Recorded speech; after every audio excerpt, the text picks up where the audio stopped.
What's up, you guys? It's Steve here, and I've got some video footage that you are not going to want to miss. I'm excited to share this with you. This is your stimulus check update, stimulus package update, and debt ceiling crisis update. Now, take a look. We've got some video footage from White House Treasury Secretary Janet Yellen, who's going to be discussing all of Congress's current urgent pending agenda items. And yes, she's going to be discussing the debt ceiling, getting that increased in time. We have until December 3rd. Also, reconciliation, infrastructure, stimulus, the provisions, the battle that's currently being waged between centrists and progressives. As right now, centrists are saying, cut provisions out.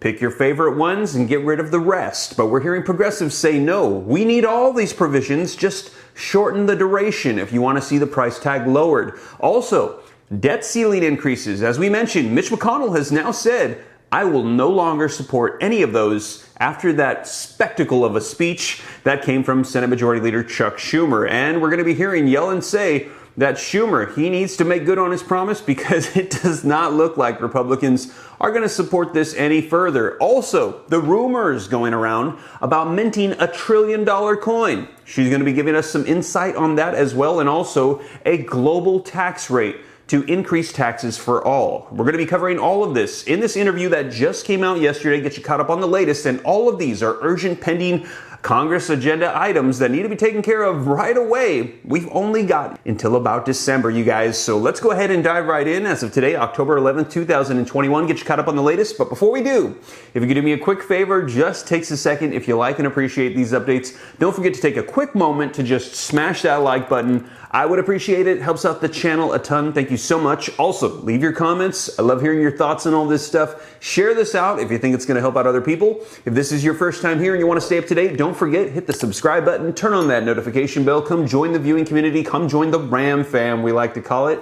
Keep you up to date on all this stuff. And if you got any specific questions for me, I'm very easy to get a hold of, very accessible. All you got to do is shoot me a DM on Instagram at SteveRam3. But with that being said, you guys, I've got the headphones in. We're ready to roll. Let's go ahead and watch this video footage that just came out. And Treasury Secretary Janet Yellen is going to be covering all of the current pending urgent agenda items for Congress. Let's go ahead and dive right in. A week of cliffhangers in Washington, the economy at stake.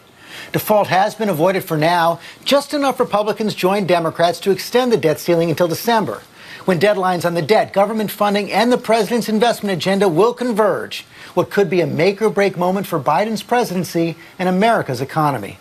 All this poses tough challenges for our headliner, Treasury Secretary Janet Yellen. Good morning, Madam Secretary.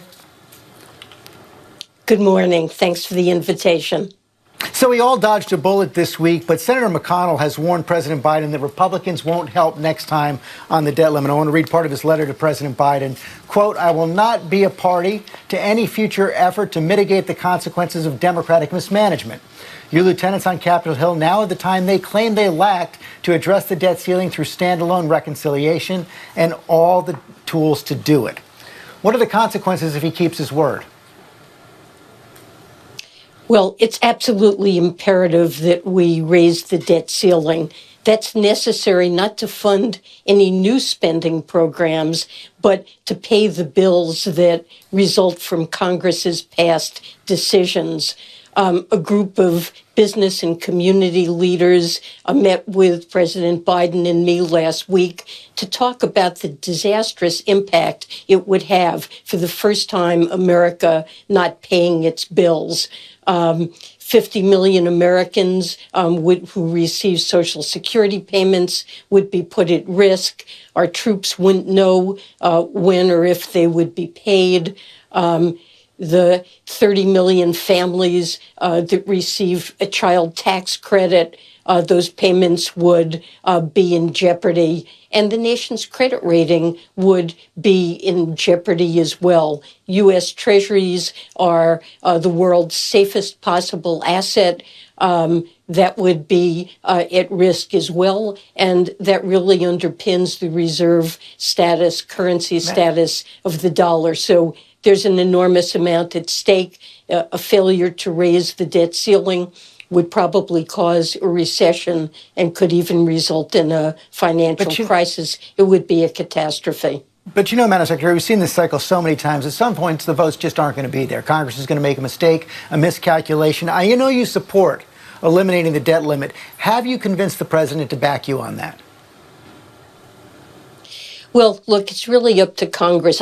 Yes, I have said I support personally getting rid of the debt ceiling. I believe that once Congress and the administration have decided on spending plans and tax plans, it's simply their responsibility to pay the bills that result from that. And that means we've had deficits for most of the post-war period, and that means raising the debt ceiling. It's a housekeeping chore. We should be debating the government's fiscal policy when we decide on those expenditures and taxes, not when the credit card bill comes due. You call it a housekeeping chore. Others say it's a charade at this point. Why not consider alternatives? You know, several members of Congress have recommended this trillion-dollar coin. Well, I wouldn't be supportive of a trillion-dollar coin. I think it's a gimmick, and it jeopardizes the independence of the Federal Reserve. You would be asking to essentially print money to cover the deficit. This is a responsibility. It's a shared bipartisan responsibility. It's been raised almost 70 times since 1965, almost always on a bipartisan basis.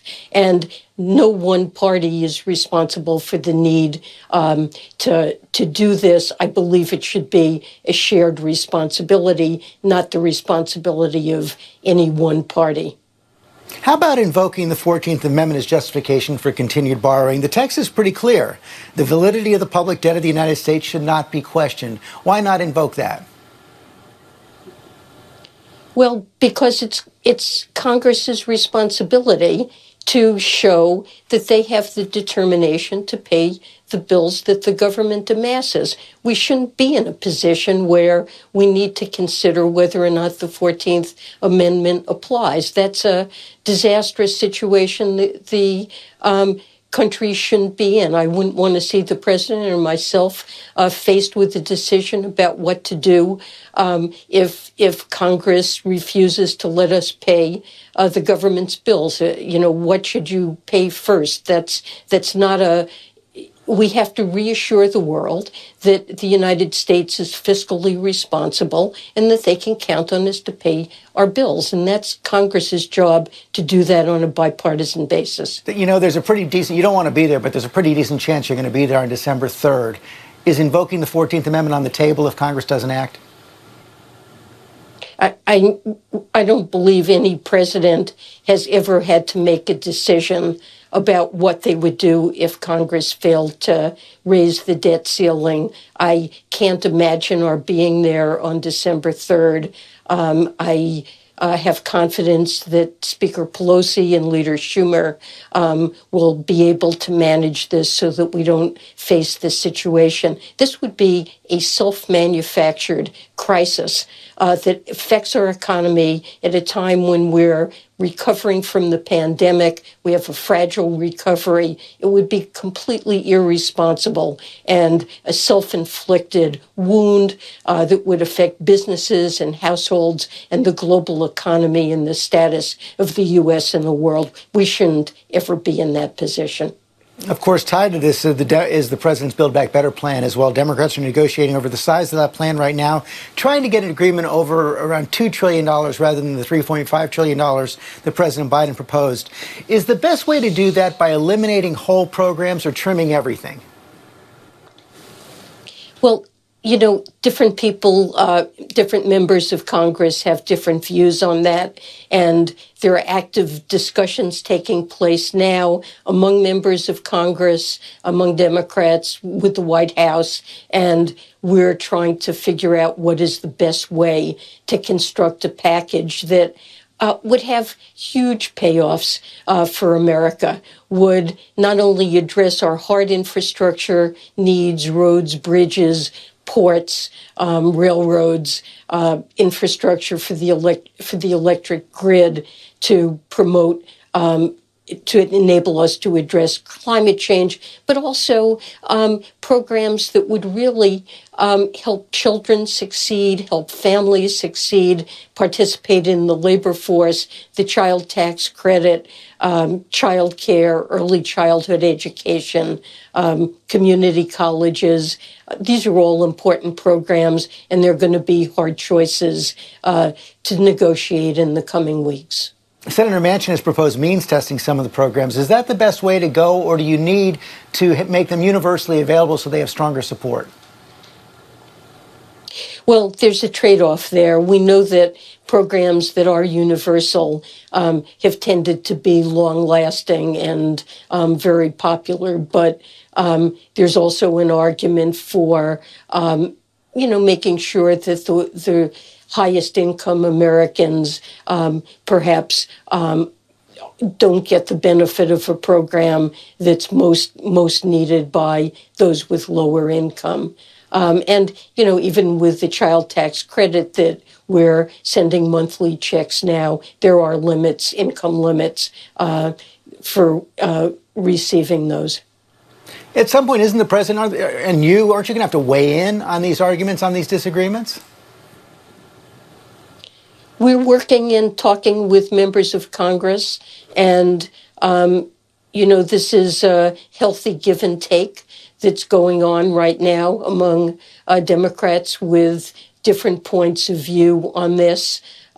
We do have a limit on the amount that we can spend, and there are hard trade-offs that are going to have to be made. But I think everyone realizes, all the Democrats in Congress, that this is an historic opportunity that we have to invest in this country to address some long-standing structural problems that have been holding back American families, making their lives difficult, making it hard for children to succeed, and making business more competitive, putting in place the investments that we need in this economy to help us compete. And I believe that Democrats will come together and do what's necessary and take advantage of this opportunity. It's important they do so. One of the big changes you do support is this global minimum tax, the 15% global minimum tax. This week, over 130 nations now support it. Are you confident this will be included in the package that Congress can get this passed? Yes, I am confident that what we need to do to come into compliance with the minimum tax will be included in a reconciliation package. I hope that it will be passed, and we will be able to reassure the world that the United States will do its part. This is really an historic agreement. It's something that is very important for American workers to stop what's been a decades-long race to the bottom on corporate taxation, where countries try to cut their taxes to attract our businesses, to make it harder to keep jobs in the United States. We should be competing on the basis of our strengths, of our people, of our ability to innovate, of our institutions, and not a race to the bottom that simply deprives all countries, the United States and other countries that participate in this race, of the resources we need to invest in our people and our economies. And this agreement to place a halt on how low tax rates can go so that all of us have the opportunity to collect tax revenue from successful corporations and not just from workers. This is really something we need to make globalization work and to make it work for American workers. Madam Secretary, thanks for your time this morning. Well, there you have it, you guys. A lot of urgent agenda items currently pending on Congress's to-do list, and I'm sure there's going to be a whole lot more information coming out on these, and I'll be sure to keep you up to date. And be sure to let me know your thoughts in the comments down below on all this stuff: the debt ceiling, the reconciliation bill, the battle between progressives and moderate Democrats to get through stimulus and those provisions. And I'm sure there's going to be a lot more information rolling out here in the coming days, as we've got a little bit of time to get all of this wrapped up, you guys. So, like I said, I'll keep you up to date. I'll catch you in the next video. And thank you so much for joining me. If you made it this far and you haven't already, don't forget, take a quick second to smash that like button. I would appreciate it. Helps out the channel a ton. Thank you so much. Also, leave your comments. Share this out. If this is your first time here, don't forget, hit the subscribe button. Turn on the notification bell to come join the viewing community. I will keep you up to date on all this stuff. And if you got any specific questions for me, shoot them to me in the DM on Instagram at SteveRam3, you guys. But with that being said, hope this reaches you well. Like I said, I'll catch you in the next one. Take care. God bless. This is Steve.